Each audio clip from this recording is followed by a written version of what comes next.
So we're back with Mica Soellner from the Washington Times. Mica, always great to have you on the program.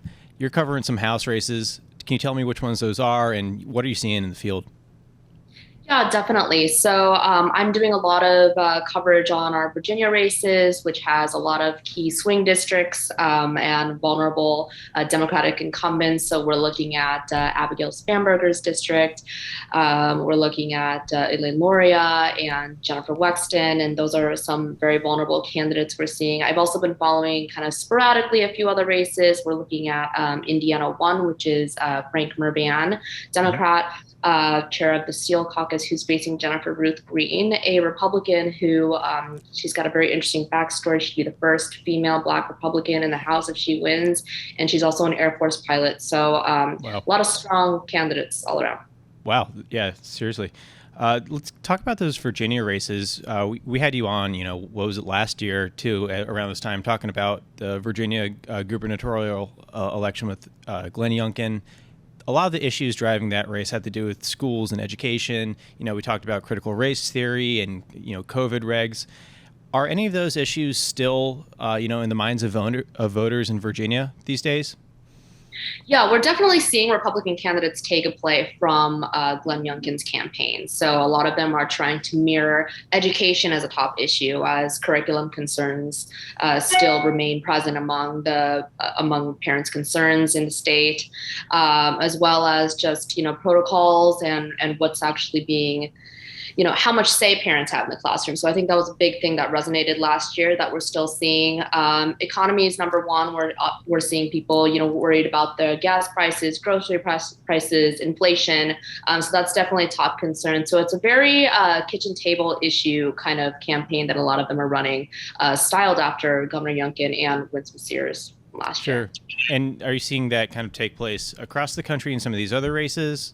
Obviously inflation is the top issue on voters' minds, but are Democrats getting people to the polls based on their policy with abortion? Is that helping Democrats?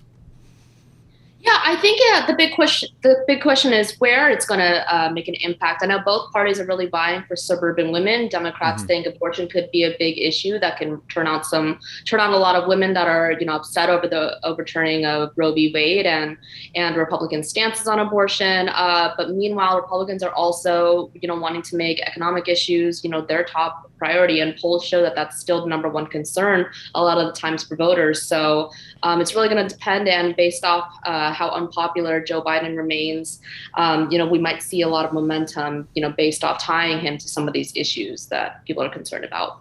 Yeah, and I think there's a poll from the Wall Street Journal released Monday or yesterday, and it talked about how white suburban women have now swung Republican, I think by like 15 points or so. And that's a pretty big change. And if you're, you think Democrats would try to talk about the issue of abortion to those kind of voters to try to get them out.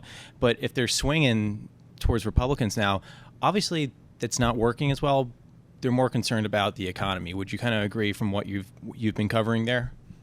Yeah, definitely economy and education, I think, are top of mind, especially, with people who are maybe younger mothers or parents, that are really concerned about their kids first and Mm-hmm. foremost, going into schools and their families. So, I think that's definitely, that could definitely dominate some races. Sure. Yeah. Kind of what takes precedent there. But what are what are other pundits kind of missing out on?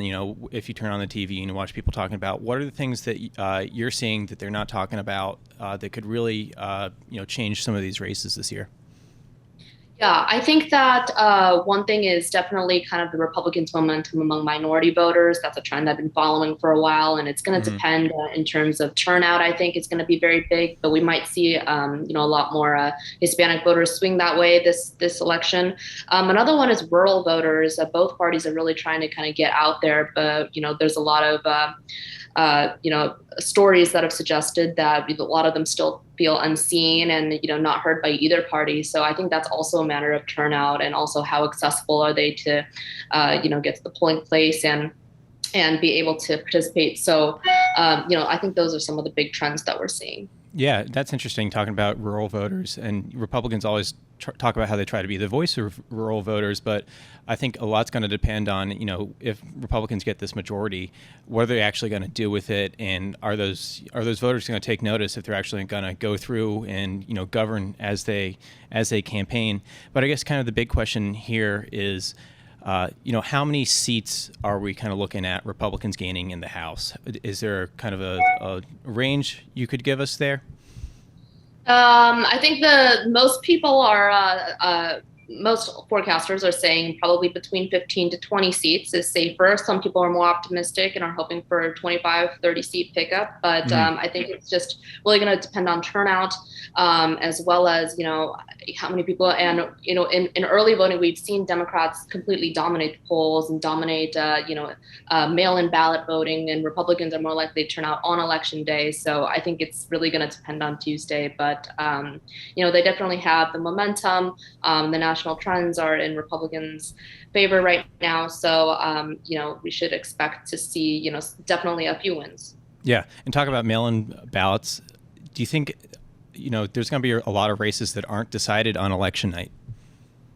That's true. Yes. Some people are predicting an election week. So it's definitely, especially in these close House races or close Senate races, we're going to see possibly ballot counting for days after. It also depends on state rules and, what the rules are in terms of counting ballots before election day.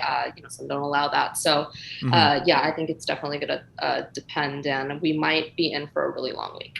Yeah, and I think both of us will probably have a couple sleepless nights covering all this and doing all our write-ups. But Mica, thanks for coming on. Really interesting to hear this, and we'll have you on again soon.